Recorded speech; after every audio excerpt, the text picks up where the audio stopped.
नमस्कार साथियों, आपका स्वागत है आपके अपने चैनल अकेला प्राणी मोटिवेशनल में। मित्रों, श्रीमद् भगवत गीता के 18 अध्याय और 700 श्लोकों में आज की पीढ़ी के प्रत्येक व्यक्ति के जीवन में आने वाली समस्याओं और रिश्तों के समाधान का ज्ञान समाया है। चाहे वह कोई भी हो, गीता का ज्ञान हर इंसान के जीवन के लिए उपयोगी है। भगवत गीता में जीवन की हर समस्या का हल मिलता है। इस वीडियो में हमने पूरे 18 अध्यायों को शामिल किया है।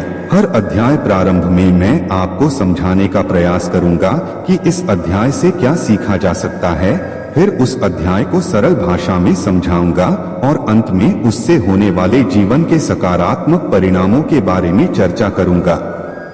श्रीमद् भगवत गीता सिर्फ एक धार्मिक ग्रंथ नहीं है, बल्कि इसमें वह अमूल्य ज्ञान समाया है जो इस पृथ्वी पर जीवन जीने वाले प्रत्येक व्यक्ति के लिए लाभकारी है। हम सभी अपने जीवन में बहुत कुछ सीखना चाहते हैं और जीवन के हर पहलू को समझने का प्रयास करते हैं। भगवत गीता हमें सही तरीके से जीवन जीने का मार्गदर्शन देती है। गीता हमें यह भी बताती है कि मरने के बाद हमारे साथ क्या होता है, ब्रह्मांड का निर्माण कैसे हुआ और भगवान का अस्तित्व है या नहीं। क्या हम पुनर्जन्म लेते हैं? क्या यह जीवन वास्तविक है या मात्र एक भ्रम है? लेकिन क्या हमने कभी सोचा है कि बिना मार्गदर्शन के या सही दिशा के बिना हमें जीवन में सफलता मिल सकती है? मित्रों, आप लोग क्या इस सवाल का जवाब जानते हैं कि इस पृथ्वी पर जो न केवल हमारी बल्कि ब्रह्मांड की सबसे महान शिक्षाएं देते हैं, उनका नाम है भगवान श्री कृष्ण। महाभारत के युद्ध के मैदान में भगवान श्री कृष्ण ने हजारों साल पहले वो ज्ञान दिया था जिसे समझकर हम आज भी अपने जीवन में सफलता प्राप्त कर सकते हैं। जब आप अपने जीवन की समस्याओं के सामने खड़े होते हैं तो आप अर्जुन की तरह हो सकते हैं और गीता का ज्ञान आपके लिए उपलब्ध होता है। गीता को समझना और अपने जीवन में लागू करना हर व्यक्ति का अधिकार है।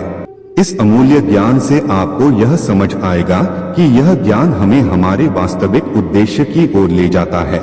अब मैं आपको महाभारत के युद्ध के मैदान कुरुक्षेत्र में ले चलूंगा, जहां श्री कृष्ण ने अर्जुन को गीता का ज्ञान देने का निश्चय किया था। हम आपसे निवेदन करते हैं कि इस वीडियो को अंत तक जरूर देखें और इन प्रेरणादायक वचनों को अपने जीवन का हिस्सा बनाएं।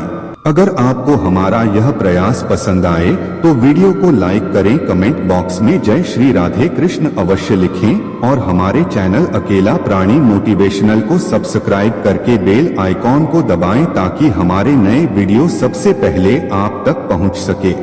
तो चलिए दोस्तों, वीडियो प्रारंभ करते हैं और श्री कृष्ण के प्रेरणादायक विचारों के माध्यम से अपनी आत्मा को शुद्ध और प्रबुद्ध करते हैं। तो चलिए अब हम चलते हैं कुरुक्षेत्र के युद्ध मैदान में, जहां पांडव और कौरव युद्ध के लिए तैयार हैं। यहीं से प्रारंभ होता है भगवत गीता का पहला अध्याय, अर्जुन विषाद योग अर्थात अर्जुन की मानसिक दुविधा। मित्रों, गीता के पहले अध्याय से हम सीखते हैं कि हमारे जीवन में कुछ ऐसी दुविधाएं होती हैं जो हमें आगे बढ़ने से रोकती हैं। चाहे हमारे पास ज्ञान का विशाल भंडार हो या हम सक्षम हो, किंतु फिर भी हम सही निर्णय नहीं ले पाते और कार्य में सफलता नहीं मिल पाती। इस अध्याय से हम यह भी जानेंगे कि सपनों को हकीकत में बदलने के लिए मनुष्य कैसे परिवर्तित हो सकता है। दुर्योधन के मन में खुशियों की अनगिनत उम्मीदें थी, क्योंकि उसके पास विशाल सेना थी और उसके साथ पितामह भीष्म, गुरु द्रोणाचार्य, कृपाचार्य जैसे महान योद्धा भी थे। पांडवों की सेना में अर्जुन, भीम और अन्य पांडव भाई थे, साथ ही भगवान श्री कृष्ण भी उनके साथ थे। महाभारत का युद्ध अब पूरी तरह से परिवार के भीतर का युद्ध बन गया था, क्योंकि पांडव और कौरव एक ही परिवार के थे। इसके बावजूद हर कोई जीतने का दृढ़ निश्चय कर चुका था। भगवान श्री कृष्ण ने अर्जुन को युद्ध के मैदान के बीच लाकर खड़ा किया ताकि अर्जुन देख सके कि उसे किन किन लोगों से युद्ध करना है।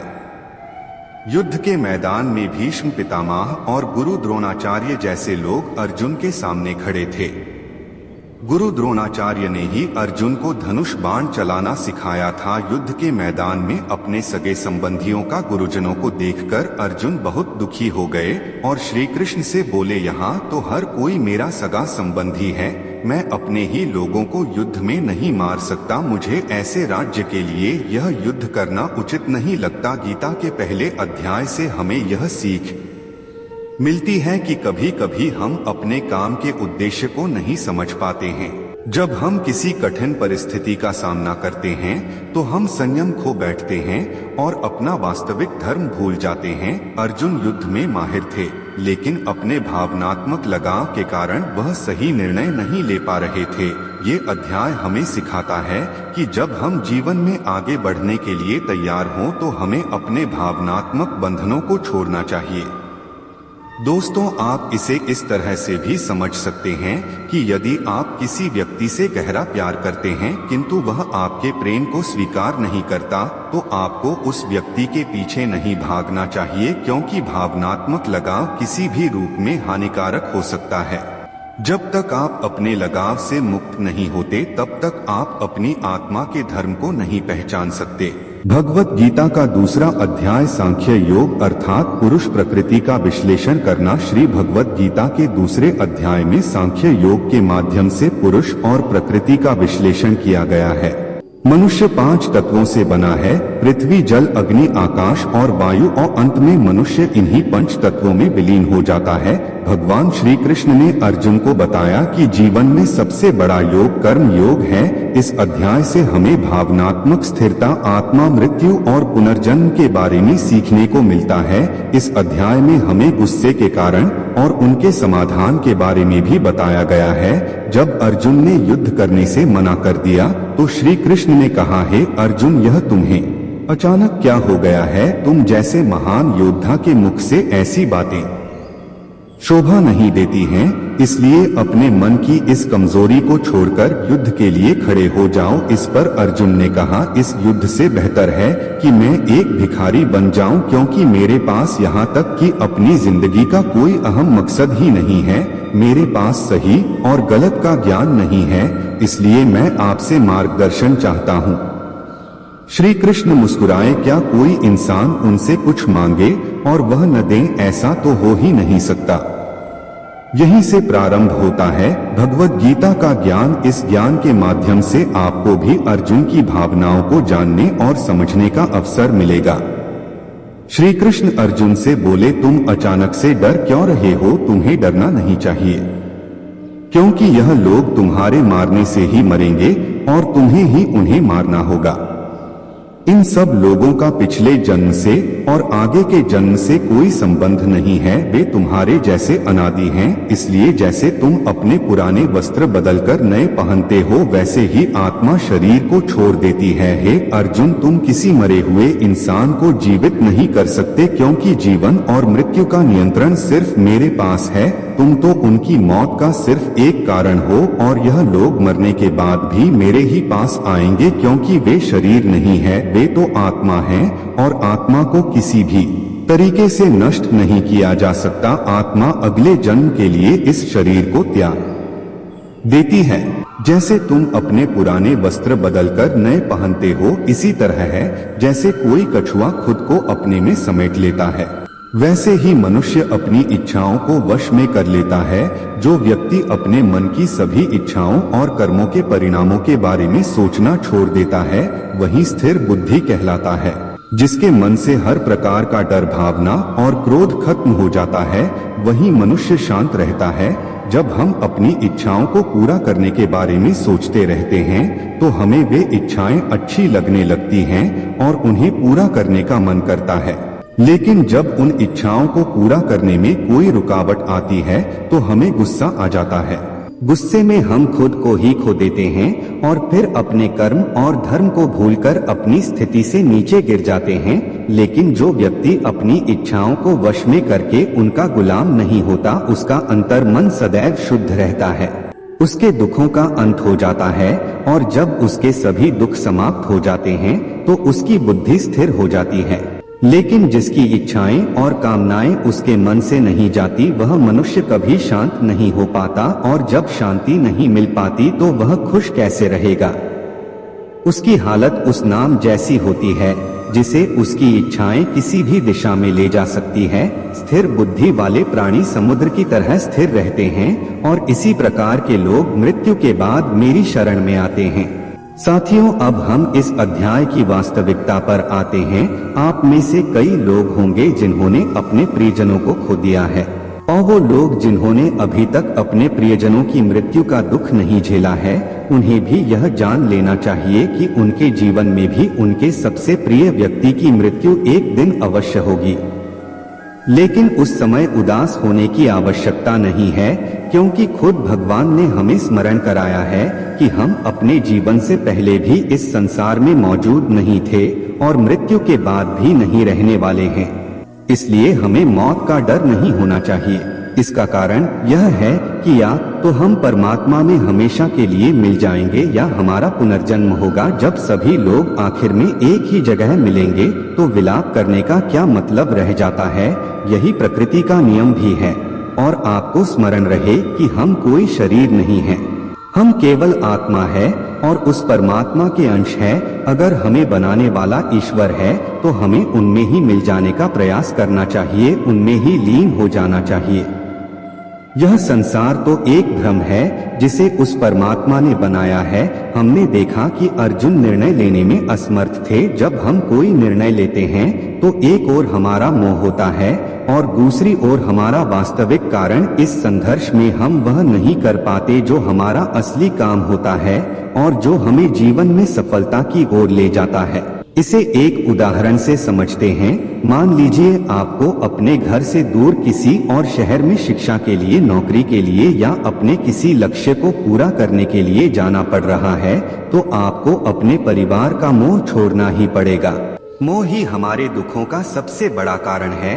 जब हम अपनी इच्छाओं के बारे में सोचते हैं तो समय बीतने के बाद हम उन्हें पूरा करने का प्रयास करते हैं, और जब ये कोशिशें असफल हो जाती हैं तो हमारे अंदर क्रोध उत्पन्न होता है। क्रोध एक ऐसी चीज है जिसे मनुष्य अपने शरीर के त्यागने से पहले नहीं छोड़ता है। तो फिर आप अपने जीवन के बाकी हिस्से में सच्ची खुशियों को कैसे प्राप्त कर सकते हैं? आप हमेशा अपने आप को समस्याओं से घिरा हुआ पाएंगे, क्योंकि यह दुनिया तो केवल आपकी खुद। अब आप सोच सकते हैं कि जीवन में कोई इच्छा नहीं रखने से सफलता कैसे प्राप्त हो सकती है? आप कैसे अपना नाम कमा सकते हैं?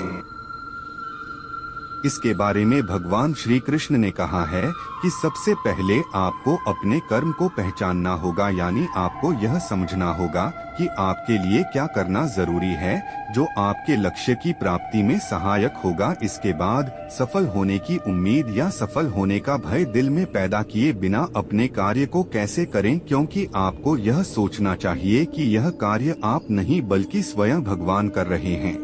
इस प्रकार आपकी हिम्मत कभी नहीं टूटेगी, क्योंकि आपको यह लगेगा कि आप नहीं बल्कि परमात्मा कार्य कर रहे हैं। भगवत गीता का 3रा अध्याय कर्म योग। भगवत गीता के 3रे अध्याय में हम यह जानेंगे कि कौन सी 2 चीजें हैं जो हमें इस दुनिया में सफलता प्राप्त करने में मदद कर सकती है। हम यह भी समझेंगे कि हम क्या हैं और कैसे हम अपने मन को नियंत्रित कर सकते हैं, हम अपनी बुरी आदतों को कैसे छोड़ सकते हैं और अपनी मनचाही मंजिल कैसे प्राप्त कर सकते हैं।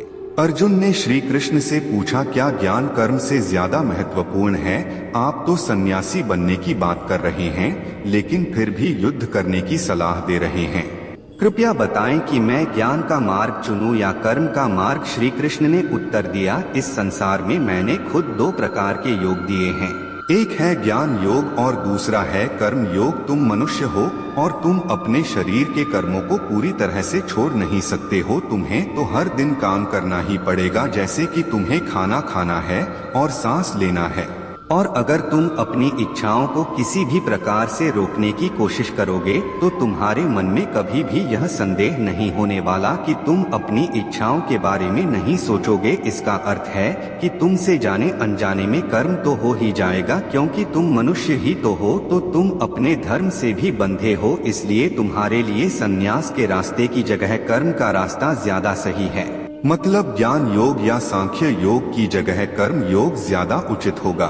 इसलिए तुम यह सोचो कि यह काम तुम नहीं कर रहे हो, बल्कि तुम्हारा शरीर प्रकृति का गुलाम होकर कर रहा है। फल की इच्छा किए बिना अपने कर्म को करो, क्योंकि अगर तुम अपने आप को कर्म करने वाला नहीं मानोगे तो मैं तुम्हारा कर्ता बनूंगा, और जब मैं तुम्हारा कर्ता बनूंगा तो तुम्हें बिना मांगे ही वह सभी सुख सुविधाएं दूंगा जिनकी तुम्हें जरूरत होगी। अगर तुमने बिना मेहनत किए ही सुख सुविधाओं और राज्य का भोग किया तो तुम एक चोर की भांति हो जाओगे, और तुम कभी परमात्मा यानी कि मुझसे नहीं मिल पाओगे, मुझ में लीन नहीं हो पाओगे। जिस तरह से महान लोग खाने के लिए नहीं बल्कि जीने के लिए खाते हैं, उसी तरह से तुम भी परिणाम के लिए नहीं बल्कि समाज की भलाई के लिए युद्ध करो।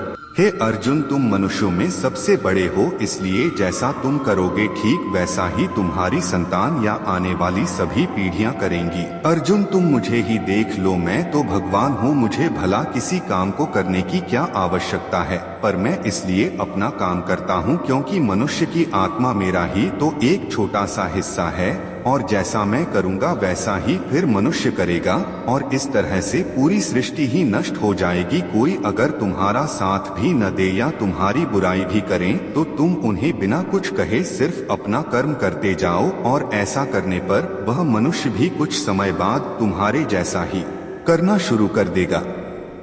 जो मनुष्य यह सोचता है कि वह कर्म खुद कर रहा है, उससे बड़ा मूर्ख और दुखी इस दुनिया में कोई और नहीं है। ज्ञानी लोगों के द्वारा ऐसे मूर्खों पर कभी ध्यान नहीं देना चाहिए। इसलिए हे अर्जुन, तू भी अपने आप को इस कर्म के बंधन में बांधकर बिना किसी आशा, दया और पश्चाताप के इस युद्ध को लड़ो।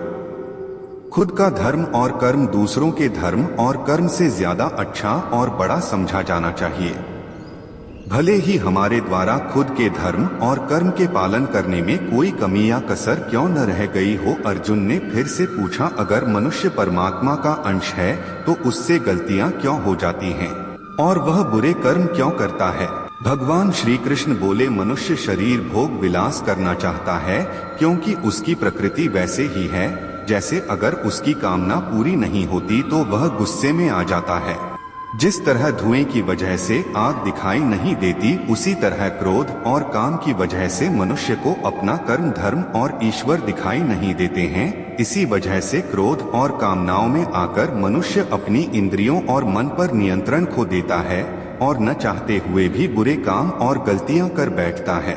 हे अर्जुन, तुम हमेशा याद रखना, इस शरीर से ज्यादा शक्तिशाली है, इसकी इंद्रियां इंद्रियों से ज्यादा शक्तिशाली है, मन और मन से शक्तिशाली है, बुद्धि और बुद्धि से ज्यादा शक्तिशाली हो तुम, यानी कि तुम्हारी आत्मा तो अपनी बुद्धि को वश में कर तुम्हारी बुद्धि मन को वश में करेगी, और फिर मन तुम्हारी इंद्रियों को वश में करेगा, और इंद्रियां तुम्हारे शरीर को यानी कि तुम्हारे बुरे कर्मों को वश में कर लेंगी। दोस्तों, श्री कृष्ण द्वारा कही गई बातों को अगर हम आज के परिवेश में देखें तो इस दुनिया में परिणाम दो चीजों से आते हैं, ज्ञान और कर्म। आज की दुनिया में हम दोनों चीजों को जोड़कर देखें तो हमारे लिए कर्म भी उतना ही जरूरी है जितना कि ज्ञान। इसका मतलब यह नहीं है कि आप कुछ भी उठाकर पढ़ने लगो, बल्कि ज्ञान का मतलब यह है कि आप यह सबसे पहले जान लें कि आपके लक्ष्य क्या हैं, आपकी काबिलियत और आपकी समस्याएं क्या क्या हैं, और इन सबको मिलाकर अपने लक्ष्य तक पहुंचने की आपकी योजना क्या क्या है। यही है आपका ज्ञान यानी कि नॉलेज। इसके अलावा आपको एक और बात ध्यान में रखनी है कि आप केवल शरीर नहीं हैं, आप केवल एक आत्मा है। आपकी आत्मा यानी कि आप खुद अपनी अच्छी बुरी भावनाओं और विचारों से भी बहुत ऊपर है, और अगर आप इस तरह से सोचोगे तो अवश्य ही आपकी समस्याएं दूर हो जाएंगी और वे बहुत छोटी लगने लगेंगी। इस अध्याय में आगे बढ़ने पर हम दूसरे रास्ते के बारे में जानेंगे। श्री कृष्ण कहते हैं कि हमें कभी यह नहीं सोचना चाहिए कि कर्म हम कर रहे हैं, हमें यह सोचना चाहिए कि हमारे द्वारा ईश्वर कर्म करवा रहे हैं। और जब हम इस तरह से सोचेंगे तो हमारे जीवन में दो अच्छे प्रभाव होंगे। पहला यह कि आपको अपनी मेहनत को लेकर कोई टेंशन नहीं होगी, और दूसरा यह है कि आप अपने मन को स्थिर करके सबसे ज्यादा मेहनत करने लगोगे। सभी शब्दों के बजाय यहाँ आपको समझना चाहिए कि आपको कभी भी अपने कर्मों के परिणामों पर खुश या दुखी होने का अधिकार नहीं है, क्योंकि श्री कृष्ण के उपदेशों के अनुसार मनुष्य को केवल कर्म करने का अधिकार है। इसके साथ ही आप किसी भी बुरी आदत से कैसे मुक्त हो सकते हो, इस पर विचार करें। इसे बहुत ही सरल शब्दों में समझा जा सकता है।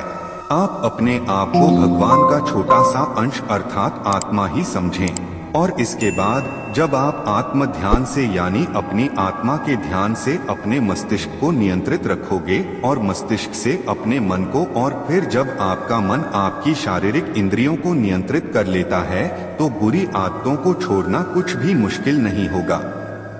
भगवत गीता अध्याय 4 ज्ञान कर्म संन्यास योग अर्थात सगुण भगवान का प्रभाव और कर्म योग का विषय। भगवत गीता के 4थे अध्याय से हमें यह ज्ञात होता है कि भगवान कब और किस रूप में पृथ्वी पर आते हैं और गुरु से ज्ञान कैसे प्राप्त किया जा सकता है और ज्ञान क्यों जरूरी है। श्री कृष्ण ने अर्जुन से कहा, अर्जुन मैंने इस महान गीता ज्ञान को बहुत पहले सूर्य को बताया था, लेकिन समय के साथ वह ज्ञान समाप्त हो गया है। इस पर अर्जुन श्री कृष्ण से पूछते हैं, कृपया बताइए, आप तो वर्तमान काल में हैं, तो आप बहुत पहले के समय में ऐसा कैसे कर सकते हैं। श्री कृष्ण ने उत्तर दिया है, अर्जुन तुझे यह नहीं पता कि तेरे और मेरे कितने जन्म हो चुके हैं।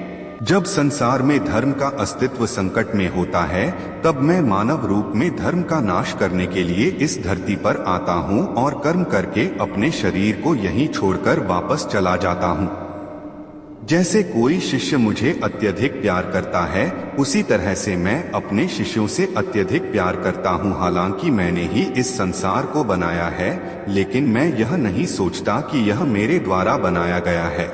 इसलिए मनुष्य को कर्म करते समय यह कभी नहीं सोचना चाहिए कि मैं कर्म रहा हूँ। वह मनुष्य जो किसी कर्म के फल और सुख दुख से ऊपर उठकर कर्म करता है, वही सबसे बड़ा है। जिसके पास अपने शरीर पर कोई अहंकार नहीं होता, वह अपनी इंद्रियों को नियंत्रित करता है, वही व्यक्ति सबसे श्रेष्ठ होता है।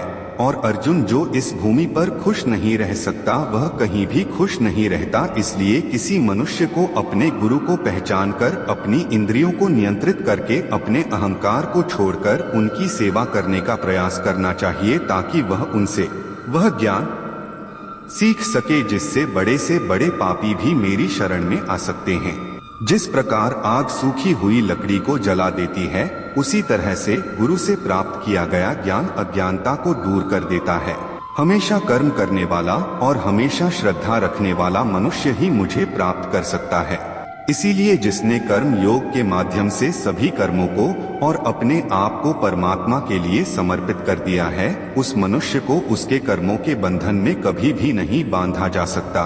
गीता के 4थे अध्याय में स्पष्ट रूप से कहा गया है कि जब भी मानवता का नाश होता है तो नकारात्मक ऊर्जा लोगों में अत्यधिक होती है, तब भगवान किसी भी रूप में आकर धर्म को पुनः स्थापित करते हैं। इसमें यह भी बताया गया है कि अगर किसी से आपको कुछ सीखना है, तो सबसे पहले आपके मन में उसके प्रति सम्मान होना चाहिए, कोई लालच नहीं होना चाहिए और बुरी भावना भी नहीं होनी चाहिए। और यह ज्ञान प्राप्त करना और सीखना हमारे लिए आवश्यक है। अगर आप किसी भी क्षेत्र में हो, तो स्वाभाविक रूप से आपको उस क्षेत्र के गुरु से ज्ञान प्राप्त करना होगा। ज्ञान ही वह तरीका है जिससे इस जीवन में अपने लक्ष्य को और अगले जीवन में परमात्मा को पाया जा सकता है। भगवत गीता अध्याय 5 कर्म संन्यास योग। भगवत गीता के 5वें अध्याय में कर्म संन्यासियों के बारे में वर्णन किया गया है। इसमें बताया गया है कि अपने लक्ष्य को कैसे प्राप्त किया जा सकता है और कैसे हमारा शरीर हमें आलस्य में बांधने की कोशिश करता है। अर्जुन ने कहा कि हे श्री कृष्ण, मैं अभी भी यह नहीं समझ पा रहा हूँ कि मेरे लिए कर्म अच्छा है या कर्मों से संन्यास। श्री कृष्ण ने उत्तर दिया, देखो अर्जुन, संन्यास और कर्म 2 अलग अलग मार्ग हो सकते हैं, लेकिन दोनों का ही लक्ष्य एक समान है और वह है परमात्मा। जो व्यक्ति अपने मन को भटकने नहीं देता, जो कर्म करके भी यही समझता है कि यह कर्म मैंने नहीं किया है बल्कि यह तो परमात्मा ने किया है, और जो सभी जीवों को उसी परमात्मा का हिस्सा मानता है, वह मनुष्य मरने के बाद परमात्मा में ही मिल जाता है। महान व्यक्ति अपने प्रत्येक कार्य को अपने विचारों को स्पष्ट करने और दूसरों के हित के लिए ही करते हैं। परमात्मा कभी भी मनुष्यों को बुरे काम करने के लिए प्रोत्साहित नहीं करते, बल्कि लोग खुद ही अपने क्रोध और मोह में आकर बुरे कार्य करते हैं और फिर उसी प्रकार से उनके फल सुनिश्चित हो जाते हैं। मैं तो बस उनका प्रतिफल उन्हें वापस देता हूँ। तुम अपने शरीर को चाहे कितना ही आनंदित कर लो, इसकी इच्छाएं तब भी पूर्ण नहीं होती। इसलिए हे अर्जुन, तेरे जैसे बुद्धिमान व्यक्ति को शरीर की छाव में मन नहीं लगाना चाहिए।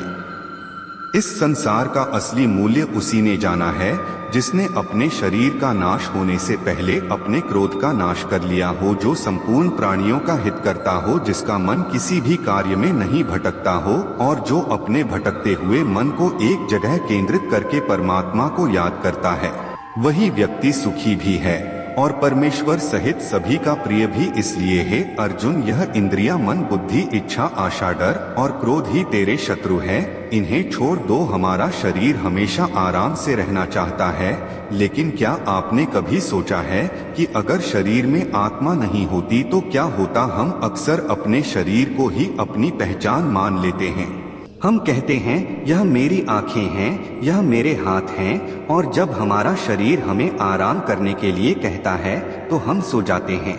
लेकिन क्या आप यह सोच सकते हैं कि शरीर आपकी बुद्धि पर भारी हो गया है, इसलिए आपको यह समझना होगा कि आप एक आत्मा हो और आपको अपनी बुद्धि से अपने शरीर को चलाना होगा।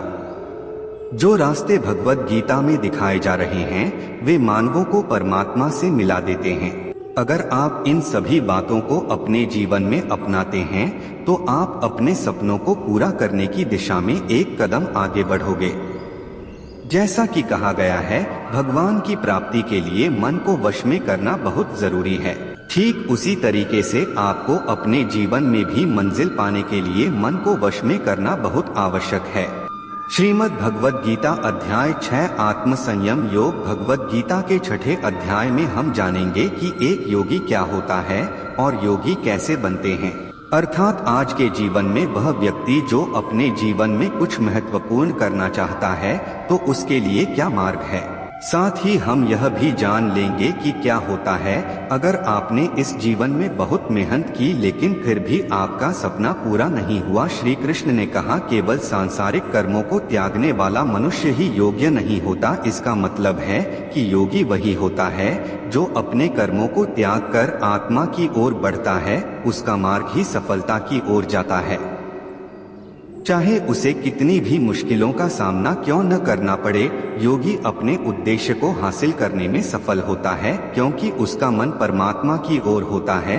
वह व्यक्ति जो कर्म करता है और अपने कर्मों का फल पाने की लालसा नहीं रखता, वही असली योगी कहलाता है। जो व्यक्ति अपने मन पर विजय पा लेता है उसके लिए संसार में और कुछ जीतने की अत्यंत आवश्यकता ही नहीं होती, लेकिन जिसका मन इधर उधर भटकता है उसके लिए संसार में कुछ भी प्राप्त करना सरल नहीं होता है, क्योंकि हमारा मन ही हमारा सबसे प्रिय साथी है और यदि हम उसके गुलाम बन जाते हैं तो वही मन हमारा सबसे बड़ा दुश्मन बन जाता है। जो व्यक्ति अपने मन और संसार की किसी भी वस्तु या विचार से प्रभावित नहीं होता और जो मित्र, शत्रु, महात्मा, पापी, जीव जंतु आदि के प्रति समान दया भाव रखता है, वही सच्चा योगी होता है। इसलिए हे अर्जुन, जब इस प्रकार का योग भाव आता है तो बिना किसी आशा और डर के अपने मन को मित्र बनाकर उसे मेरे ध्यान में समर्पित कर वह योगी उतना ही आहार और नींद लेता है जितना आवश्यक हो। वही हमारे शारीरिक और मानसिक स्वास्थ्य के लिए महत्वपूर्ण है।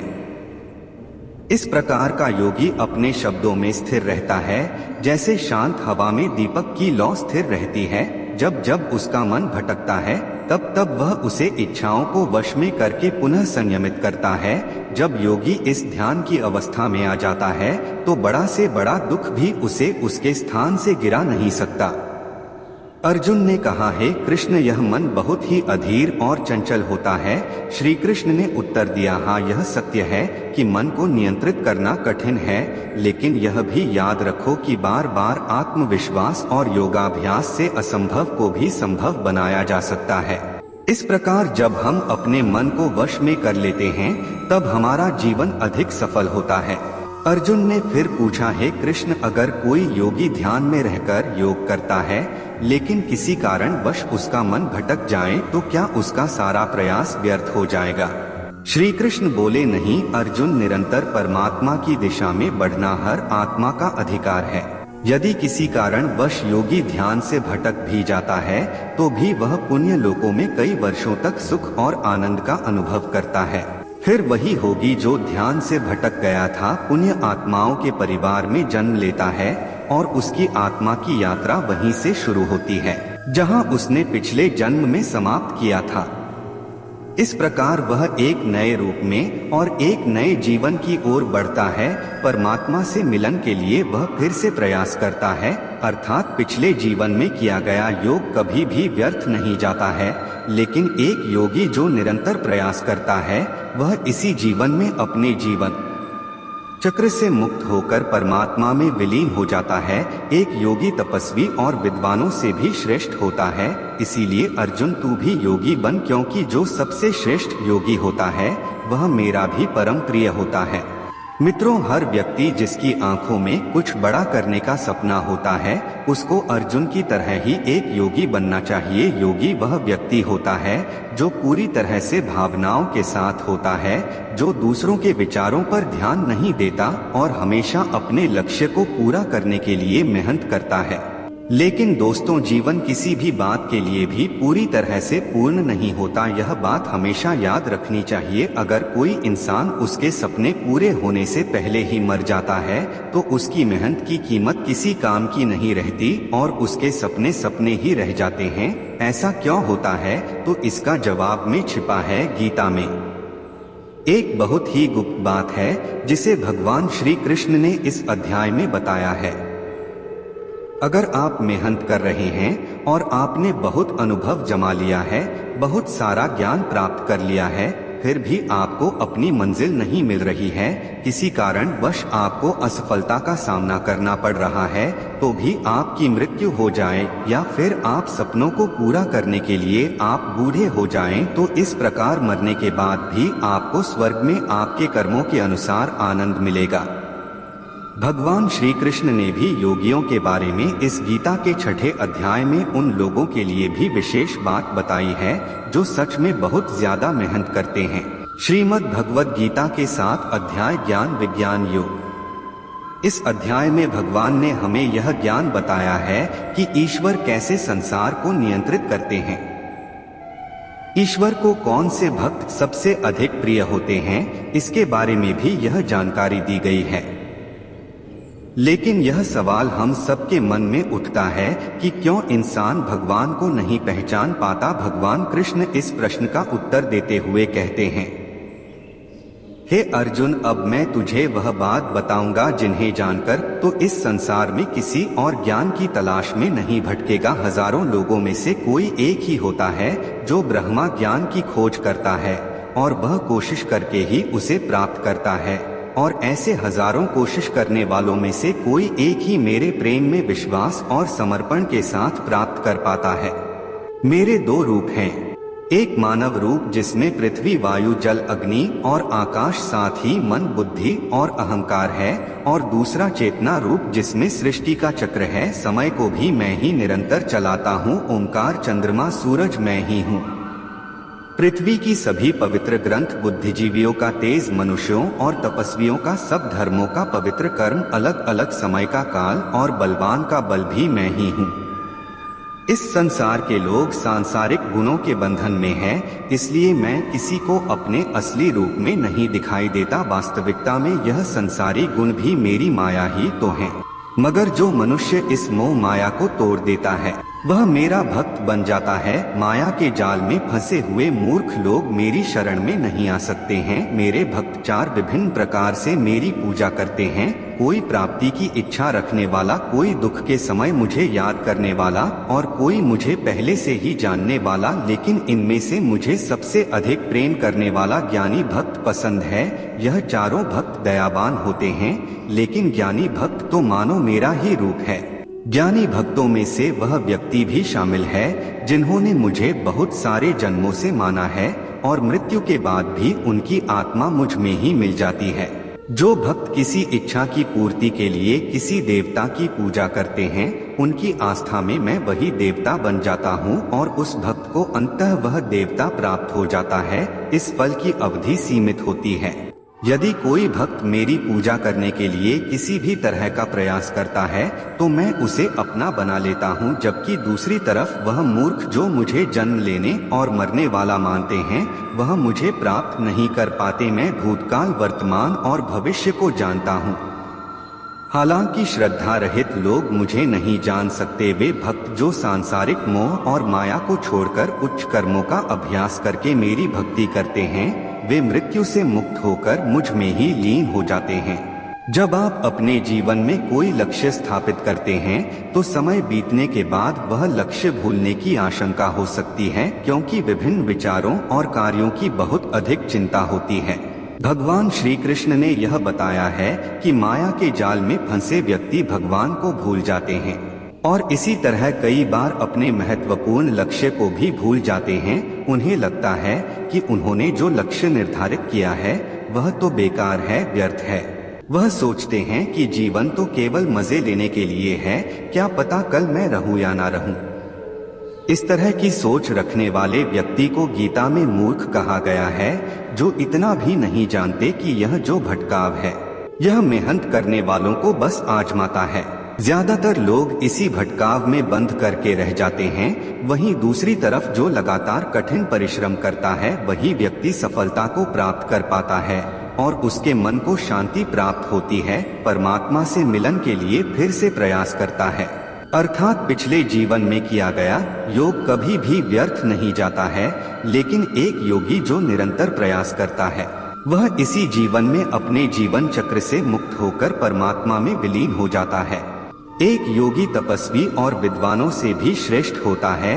इसीलिए अर्जुन, तुम भी योगी बनो, क्योंकि जो सबसे श्रेष्ठ योगी होता है वह मेरा भी परम प्रिय होता है। मित्रों, हर व्यक्ति जिसकी आंखों में कुछ बड़ा करने का सपना होता है उसको अर्जुन की तरह ही एक योगी बनना चाहिए।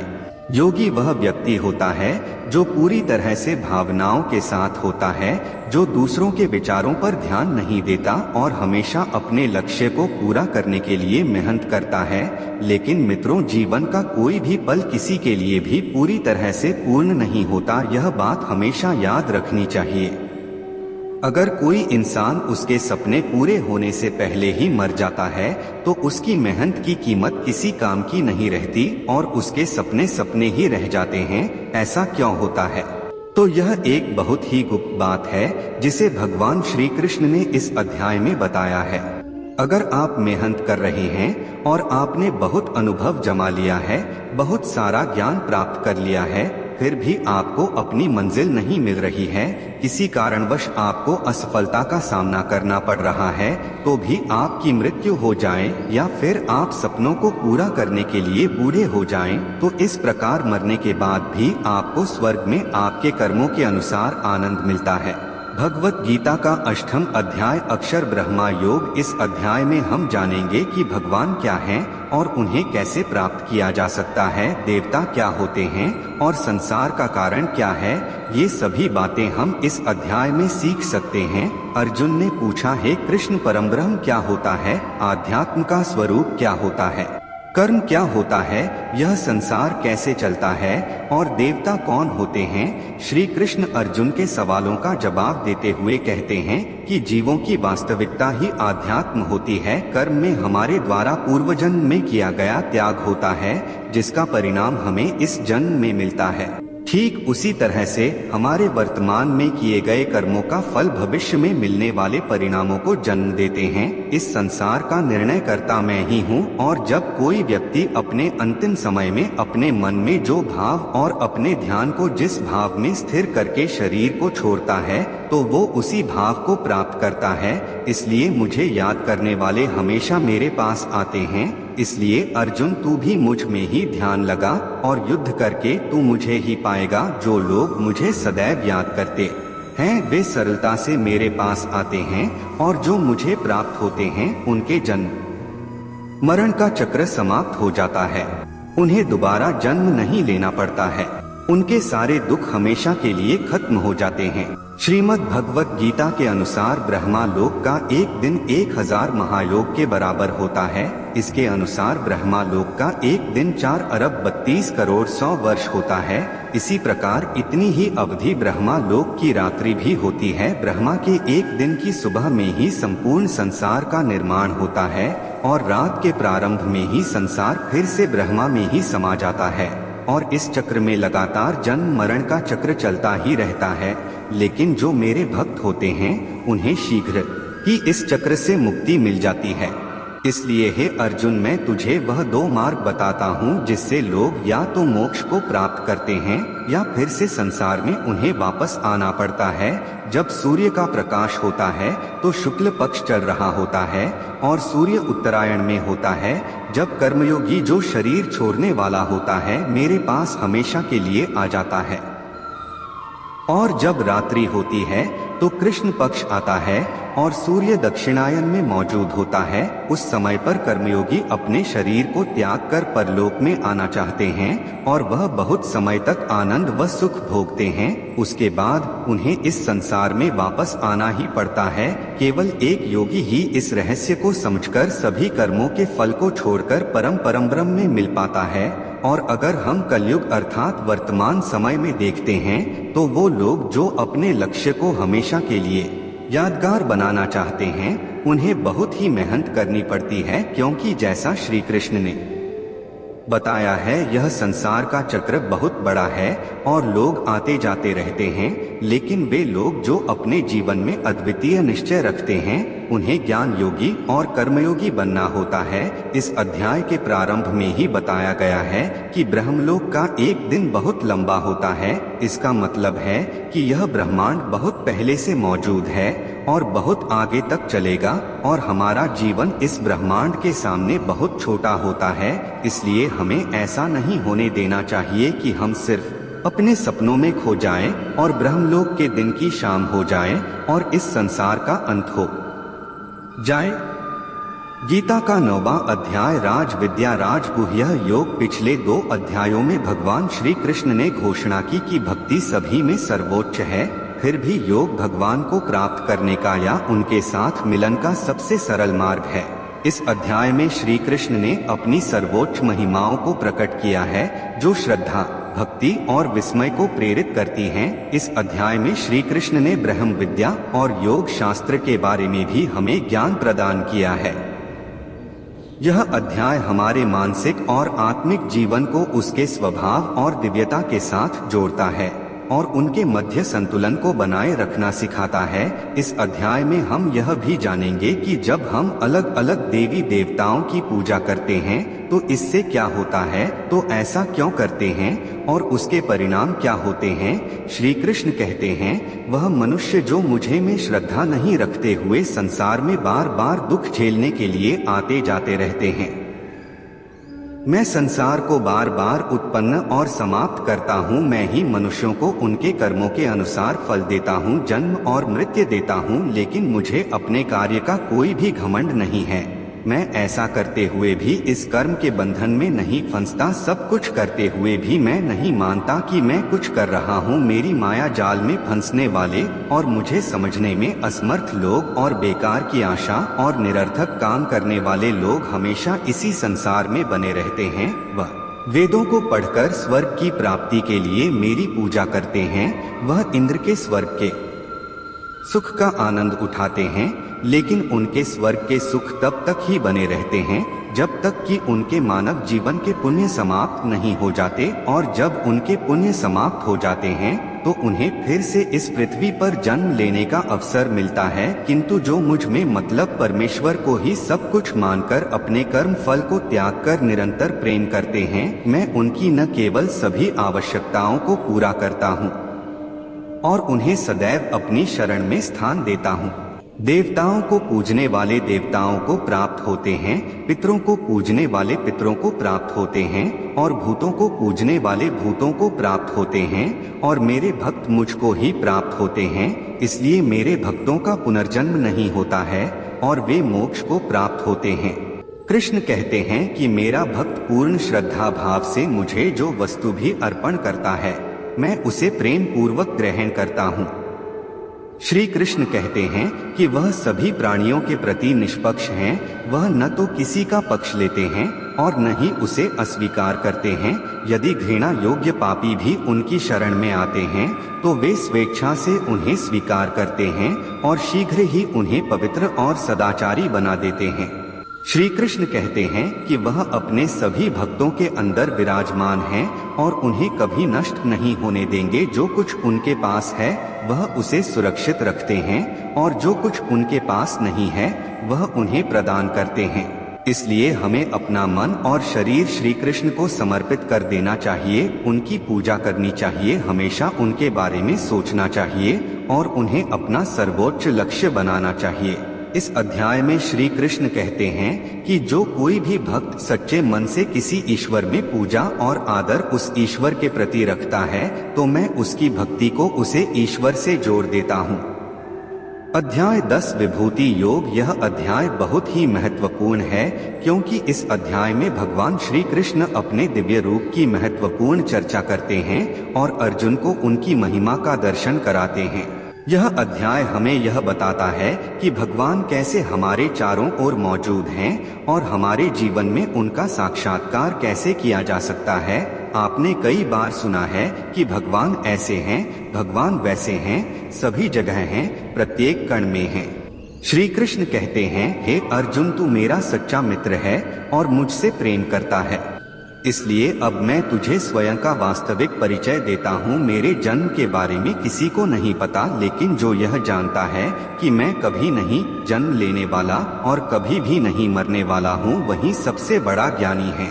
ज्ञान और मूर्खता, सत्य और झूठ, सुख और दुख, मन और बुद्धि, रचना और नाशकृति और अपमान सहित सभी भाव वास्तव में मैं ही हूँ। इस जगत में जिस किसी ईश्वर की पूजा की जाती है वह असलियत में मैं ही हूँ। मित्रों, इस अध्याय में भगवान ने हमें यह दिखाया है कि वह हमारे जीवन के हर पहलू में मौजूद है, वह सबके आदर्श है।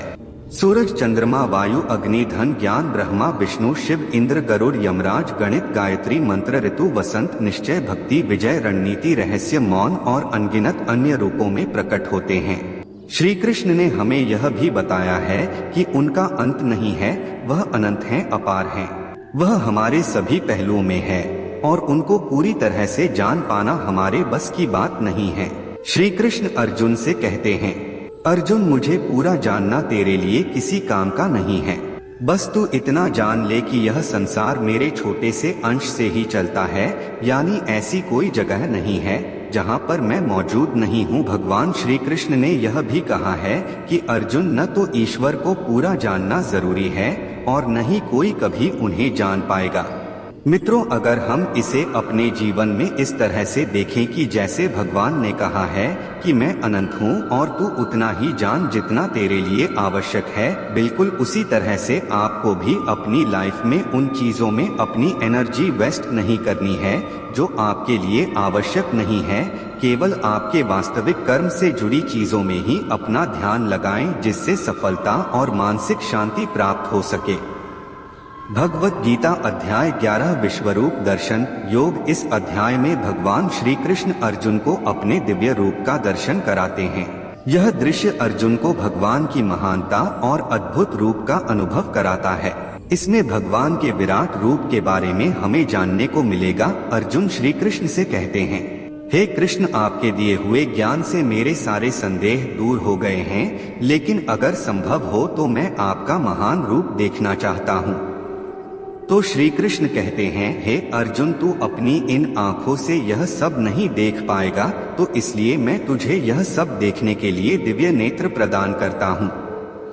मित्रों, इसके बाद जो अर्जुन ने देखा उसकी वास्तव में कल्पना भी नहीं की जा सकती है। ईश्वर का ना तो कोई आरंभ था और ना ही कोई मध्य और ना ही कोई अंत था। उस रूप से इतना प्रकाश निकल रहा था जितना हजारों सूरज भी मिल जाए तो भी उतना प्रकाश न निकल पाए। अर्जुन ने कई ब्रह्मांडों को श्री कृष्ण में समाहित होते हुए देखा। फिर अर्जुन ने हाथ जोड़ते हुए श्री कृष्ण से कहा, हे परमात्मा, मैं आपके शरीर में सभी देवों को, सभी मनुष्यों को देख पा रहा हूँ, लेकिन आपके शरीर का ना तो कोई आरंभ दिख रहा है, न कोई मध्य और ना ही कोई अंत। आप में हर तरह के अस्त्र शस्त्र हैं, हर तरह के प्रकाश और सूर्य हैं। स्वर्ग और धरती के बीच का पूरा आकाश मानो आपसे ही भर गया है। देवताओं के समूह आप में प्रवेश कर रहे हैं तो कई लोग भयभीत होकर हाथ जोड़े खड़े हैं। आपके अनंत हाथ पैर पेट आंखों वाले मोहक रूप को देखकर समस्त सृष्टि सहित मैं भी व्याकुल हो रहा हूँ। यहाँ तक कि मैं पांडवों और कौरवों की पूरी सेना के महान योद्धाओं का अंत होते हुए देख पा रहा हूँ। आपका यह विकराल रूप इस संपूर्ण ब्रह्मांड को अनंत ऊर्जा दिए जा रहा है। हे कृष्ण, इतने रूपों में आप कौन से हैं? मैं आपको कैसे पहचान सकता हूँ? फिर श्री कृष्ण कहते हैं, मैं तो हर जगह हूँ और मैं इन सभी योद्धाओं की मौत को पहले ही लिख चुका हूँ। तू तो सिर्फ इनकी मौत का कारण है, मारने वाला तो मैं ही हूँ। यह सुनकर अर्जुन के चेहरे पर थोड़ा डर दिख रहा था, पर अर्जुन धैर्य के साथ बोले, हे परमात्मा, आपका यह रूप देखकर अब मुझे पता लग गया कि योगी महर्षि और देवता आपकी की पूजा क्यों करते हैं। आप तो सत्य और असत्य से भी ऊपर हो। आपके इस रूप की व्याख्या करने के लिए मेरे पास शब्द ही नहीं है। हे प्रभु, इस संसार के पालनकर्ता और विनाशक, आपको हर दिशा से नमस्कार है। स्वीकार कीजिए, क्योंकि ना तो कोई आपका आदि है और ना ही अंत। आपको कोटि कोटि नमन। हे प्रभु, मुझे भय है कि मैंने अज्ञानता में आपको मित्र कृष्ण कहा है और कई बार लोगों के सामने आपका मजाक भी उड़ाया है। मुझे आपके सत्य का पता नहीं था, इसलिए अगर संभव हो तो आप मुझे क्षमा कर दीजिए। जैसे पिता पुत्र को क्षमा कर देता है, उसी तरह आप भी मुझे क्षमा कर दीजिए। हे प्रभु, आपके इस रूप को देखकर मैं खुश भी हो रहा हूँ और भयभीत भी। आठ कृपा करके आप अपना प्रसिद्ध चतुर्भुज विष्णु रूप के दर्शन दीजिए। हे प्रभु, जिसमें आपके मुकुट, चक्र और गदा के साथ आपको देखने की अभिलाषा है। फिर श्री कृष्ण कहते हैं, हे जो मैंने तेरे आग्रह पर वह रूप दिखाया है जिसको आज तक कोई मनुष्य नहीं देख पाया है और नहीं कभी देख पाएगा, तू मेरे इस रूप को देखकर इतना व्याकुल मत हो जाना और भयभीत भी मत हो जाना। और अब तेरी इच्छा भी पूरी कर रहा हूँ। अब तू मेरी चतुर्भुज विष्णु रूप देख। भगवान श्री कृष्ण ने इस प्रकार से अपना चतुर्भुज रूप अर्जुन को दिखाया और उसका साहस बढ़ाया। श्री कृष्ण ने अपने अनंत रूप से अर्जुन की व्याकुलता को भी दूर किया। अब अर्जुन कहते हैं, हे कृष्ण, अब मैं आपके इस रूप को देखकर तृप्त हो गया।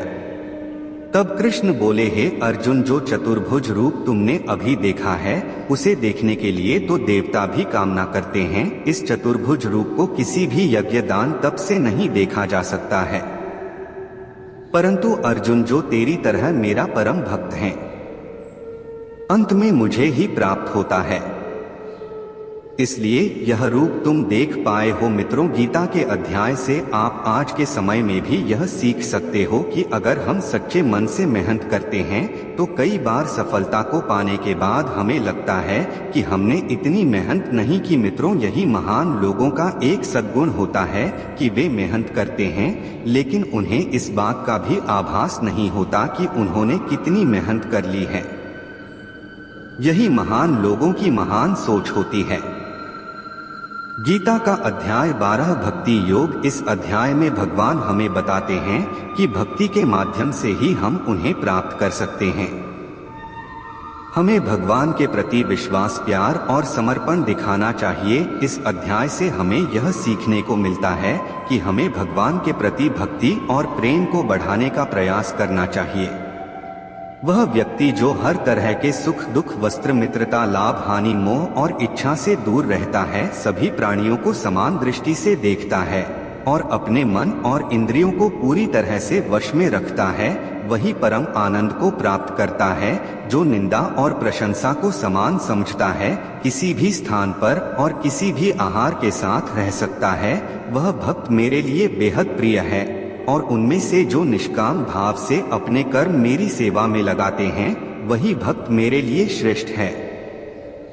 इस अध्याय में हमें यह भी सिखाया गया है कि हमें अपने पूर्व अनुभवों से सीखने की कोशिश करनी चाहिए। एक छात्र या एक व्यक्ति जो अपने जीवन में कुछ महत्वपूर्ण करना चाहता है, उसे कम खाना चाहिए और हर प्रकार की भावनाओं को संतुलित रखना चाहिए। उसे सिर्फ अपने लक्ष्य को प्राप्त करने पर ध्यान केंद्रित करना चाहिए और यह तभी संभव है जब हम भगवान के प्रति विश्वास, प्रेम और समर्पण रखें।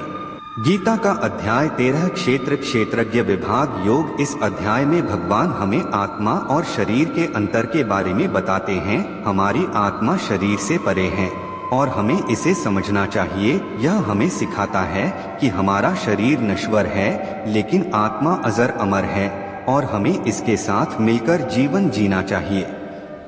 इस अध्याय से हमें यह ज्ञान मिलता है कि कैसे हमारे कर्मों के परिणाम मिलते हैं। श्री कृष्ण हमें बताते हैं कि यह शरीर एक क्षेत्र है, जैसे कि खेत एक क्षेत्र होता है। खेत में हम बीज बोते हैं और सही समय पर उसका फल मिलता है।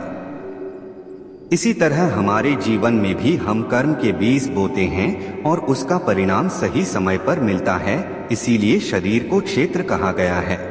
इस क्षेत्र और क्षेत्रज्ञ के ज्ञान को विद्वानों ने कई तरीकों से व्याख्या किया है।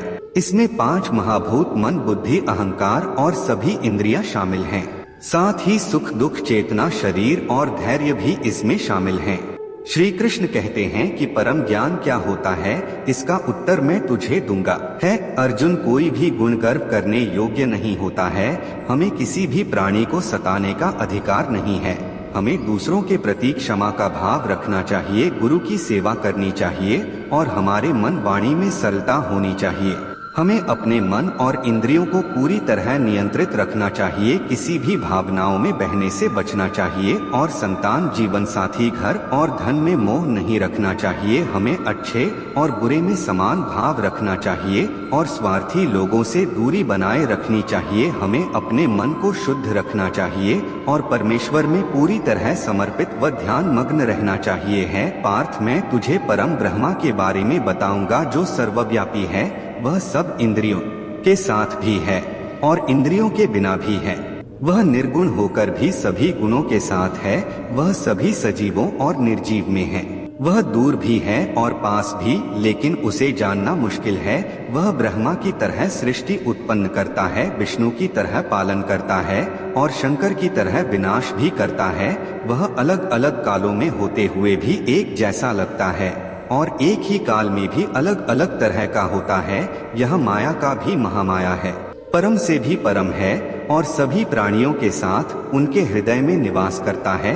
परंतु इसके बाद भी यह जानने योग्य है कि जो इस प्रकृति और पुरुष का भी कोई आरंभ नहीं है, क्योंकि प्रेम और घृणा और तीनों तरह के गुण से ही आते हैं। कार्य और कार्यों को करने वाली इंद्रियां भी प्रकृति से ही उत्पन्न होती है। प्रकृति से जन्मा मनुष्य प्रकृति के ही गुणों को भोगता है और इन्हीं गुणों के अनुसार ही उसका जन्म और मरण तय होता है।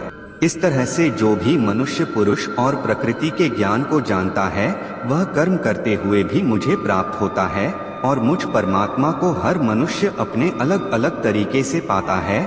और जो मंद बुद्धि होते हैं, वह तो इस ज्ञान को सुनकर और मेरी प्रकृति को जानकर ही वह भी मृत्यु से मुक्त हो जाते हैं। यह अध्याय हमें सिखाता है कि हमारे शरीर के बाहर हमारी असली आत्मा है और हमें उसके साथ मिलकर रहना चाहिए। गीता का अध्याय 14 गुण त्रय विभाग योग अर्थात गुणों का महत्व है। इस अध्याय में भगवान गुणों के बारे में बताते हैं, सत्व, रजस और तमस के गुण। श्री कृष्ण कहते हैं, हे अर्जुन, अब मैं तुझे संसार के उन 3 गुणों के बारे में बताऊंगा जो आत्मा को शरीर से बांधते हैं और जिन्हें जानकर कोई भी मनुष्य मुझे पा सकता है। यह 3 गुण है, सत्व गुण, रजोगुण और तमोगुण। सत्व गुण सभी गुणों में श्रेष्ठ है और यह ज्ञान और सुख से जुड़ा होता है, कामना और आसक्ति से उत्पन्न होता है, जो कर्म और उसके फल में बनता है। रजोगुण मनुष्य से कर्म करवाता है और उसे अविचल रहने नहीं देता, यह कामना और आसक्ति से उत्पन्न होती है। तमोगुण मनुष्य को बोझिल और मनुष्य को आलस्य और निद्रा में बाधित करता है। यह 3 गुण मनुष्य की प्रवृत्ति को प्रभावित करते हैं। जिस प्रकार सत्वगुण बढ़ जाता है तो मन में शांति और ज्ञान बढ़ता है, वही समय रजोगुण को बढ़ता है। जब रजोगुण बढ़ता है तो मन में लालच और स्वार्थ का आभास होता है और तब तमोगुण बढ़ता है। तमोगुण में अंधकार होता है और व्यक्ति मनोबल के खोने का अनुभव कर सकता है। यह 3 गुणों को वश में कर जो व्यक्ति इन 3 गुणों के बारे में जानता है, तब वह अपने कर्तव्य का पालन करते हुए संसार से मुक्त हो जाता है और मुक्त होकर वह परम ब्रह्मा को प्राप्त होता है। दोस्तों, यह तीनों गुण सभी के जीवन में महत्वपूर्ण हैं। अगर आप सकारात्मक परिणाम की कामना करके मेहनत कर रहे हैं तो यह निश्चित नहीं है कि आपको खुशी होगी या आप दुखी होंगे। इसलिए इस अध्याय से हमें यह सीखने को मिलता है कि हमें सत्व गुण को विकसित करना चाहिए, जो शांति और ज्ञान का प्रतीक है, जिससे हमारे जीवन में आध्यात्मिक उन्नति होती है और समय समय पर हम अपने गुणों की परीक्षा करके उन्हें सुधार सकते हैं। अध्याय 15 पुरुषोत्तम योग। इस अध्याय में भगवान हमें आत्मा की अमरता के बारे में बताते हैं। हमारी आत्मा हमारे शरीर से बड़ी होती है। श्री कृष्ण कहते हैं कि हमारी आत्मा अविनाशी है और इस संसार में हमारे कर्म हमारे भविष्य को प्रभावित करते हैं। हमें इस बारे में जागरूक रहना चाहिए और यह समझना चाहिए कि हमारे कर्मों के परिणाम हमारे अगले जन्म में हमें प्राप्त होते हैं। इसलिए हमें सतोगुण, रजोगुण और तमोगुण को समझने और उनका संतुलन बनाए रखने का प्रयास करना चाहिए। आत्मा हमें मुक्ति की ओर ले जाती है और हमें अपने कर्मों को सावधानी से चुनना चाहिए ताकि हम सब कुछ सही दिशा में ले जा सके। इसी तरह से हम परम ब्रह्मा की प्राप्ति कर सकते हैं और सभी व्यक्ति के अंतर्निहित परमात्मा को पहचान सकते हैं। इस अध्याय से हमें यह सीखने को मिलता है कि हमें सत्व गुण को बढ़ाने का प्रयास करना चाहिए और अपने अंदर के तमोगुण और रजोगुण को कम करने का प्रयास करना चाहिए, जिससे हम अपने जीवन में सफलता और आत्मा की मुक्ति की दिशा में आगे बढ़ सकें। अध्याय 16 देवासुर संपदा विभाग योग अर्थात गुणों का विभेद। इस अध्याय में भगवान हमें दैव और आसुरी प्रकृति के बारे में बताते हैं। दैवी प्रकृति वाले लोग धर्म, सच्चाई और प्रेम को प्राथमिकता देते हैं, जबकि आसुरी प्रकृति वाले लोग अहंकार, क्रोध और द्वेष की दिशा में आगे बढ़ते हैं। श्री कृष्ण कहते हैं कि दैव स्वभाव वाले लोग अपने मन को शुद्ध रखते हैं, परमात्मा को याद करते हैं और सुख दुख को समान भाव से सहते हैं। वह धर्म का पालन करते हैं और दूसरों को कभी कष्ट नहीं पहुंचाते हैं। उनमें अहंकार नहीं होता और वे सबको बराबर मानते हैं। विरोधाभास, क्रोध, आसक्ति और अज्ञान से युक्त आसुरी स्वभाव वाले लोग दुश्मनी करते हैं और लोगों को कष्ट देते हैं।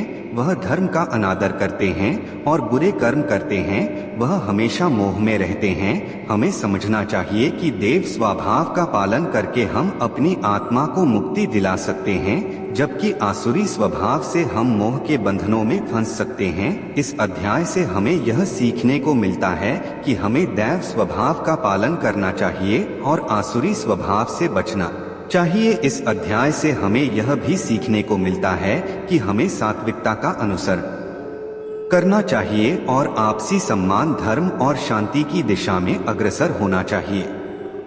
राजस और तामस की ओर नहीं बढ़ना चाहिए, क्योंकि यह हमें बंधनों में फंसा सकते हैं। अध्याय 17 श्रद्धा तरह विभाग योग अर्थात श्रद्धा का महत्व। यह अध्याय भगवद गीता का अहम अध्याय है, जो हमें श्रद्धा और धारण के महत्व के बारे में सिखाता है। श्रद्धा का अर्थ होता है विश्वास और यह हमारे जीवन में अत्यधिक महत्वपूर्ण है। इस अध्याय में भगवान हमें यह बताते हैं कि हमें अपने कामों को ईमानदारी से करना चाहिए और अपनी धारणाओं में स्थिर रहना चाहिए। हमें भगवान के लिए आदर्श बनना चाहिए और विश्वास से उनका पालन करना चाहिए। इससे हमारे जीवन में सुख, शांति और सफलता की प्राप्ति होती है। श्री कृष्ण अर्जुन से कहते हैं, हे अर्जुन, हमें कर्मों को सही तरीके से करना चाहिए और उन्हें ईश्वर के लिए समर्पित करना चाहिए। श्रद्धा और हमारे पूर्व कर्म हमारे जीवन को पूर्ण बनाते हैं और हमें ईश्वर के प्रति प्यार और आस्था का एहसास कराते हैं। इसलिए श्रद्धा से ही हम सफलता को प्राप्त कर सकते हैं और हमें हमारे कर्मों को ईश्वर के लिए समर्पित करना चाहिए। हमें अपने जीवन में सच्ची और दिल से आस्था बनानी चाहिए, क्योंकि वह हमें आदर्श और संस्कार देती है, जो अंततः हमारे जीवन को संवारती है। गीता का अंतिम अध्याय 18 मोक्ष संन्यास योग। साथियों, इस अध्याय में हमें त्याग और संन्यास के बीच परस्पर संबंधों के बारे में बताया गया है और इसीलिए यह अध्याय बहुत ही ज्यादा महत्वपूर्ण हो जाता है, क्योंकि त्याग और संन्यास के रास्ते से भी मोक्ष की प्राप्ति की जा सकती है। वो कैसे, चलिए इस अध्याय में जानते हैं। वास्तव में त्याग और संन्यास एक ही है। इस पूरे गीता ग्रंथ का सार आपको इसी विचार में मिलेगा, इसलिए आपको इस अध्याय को ध्यान से सुनना चाहिए। अर्जुन ने सवाल किया है, कृष्ण मुझे त्याग और संन्यास के बारे में जानना है, कृपा करके इसके बारे में बताइए। श्री कृष्ण ने कहा है, अर्जुन, इस संसार में कुछ लोग कर्म के फलों को छोड़ने को ही त्याग कहते हैं और अगर कर्मों को ही त्याग दें तो उसको संन्यास कहते हैं। कुछ लोग सभी कर्मों को दोष भरे मानकर उनका त्याग करने के लिए बोलते हैं और कुछ लोग यह बोलते हैं कि यज्ञ, तप और दान वाले कर्मों का कभी भी त्याग नहीं करना चाहिए। इसलिए अर्जुन, अब तू मेरे से त्याग और संन्यास को अच्छी तरह से समझ। इन दोनों में सबसे पहले मैं तुझे त्याग के बारे में बताऊंगा। यह त्याग भी 3 तरह के होते हैं, सत्व, रजस और तमस। ये तीनों त्याग के योग्य नहीं है, बल्कि फल की इच्छा के बिना किया जाता है। यज्ञ, तप और दान यही सात्विक ज्ञान कहे जाते हैं। मतलब जो शास्त्रों में बताया गया कर्म और धर्म है, जिसमें फल और आसक्ति नहीं है, उसको सात्विक त्याग कहा जाता है। किसी अन्य कारण के लिए अगर किसी कर्म का त्याग किया जाता है तो उसे तामस त्याग कहते हैं। जो व्यक्ति किसी भी काम से न तो प्रेम करता है और न ही नफरत करता है, वही सच्चा त्यागी होता है। मनुष्य शरीर कितना भी प्रयास कर ले, वह फिर भी पूरी तरह से कर्म को छोड़ नहीं सकता, जैसे कि सांस लेना। इसीलिए कर्मों के फलों को छोड़ देना ही सच्चा त्याग होता है। जो लोग कर्म फलों का त्याग इस संसार में नहीं करते, उनके कर्म फल मृत्यु के बाद भी उनका पीछा नहीं छोड़ते। इसीलिए कर्मों के फलों को छोड़ देना ही सच्चा त्याग होता है। जो लोग कर्मों के फल को छोड़ने का यह मार्ग नहीं चुनते, उनके कर्म फल मृत्यु के बाद भी उनके साथ रहते हैं। इसलिए हमें अंततः अपने कर्म के फल की कामना को त्याग देना चाहिए। मित्रों, आज के वीडियो को यहीं पर विराम देते हैं।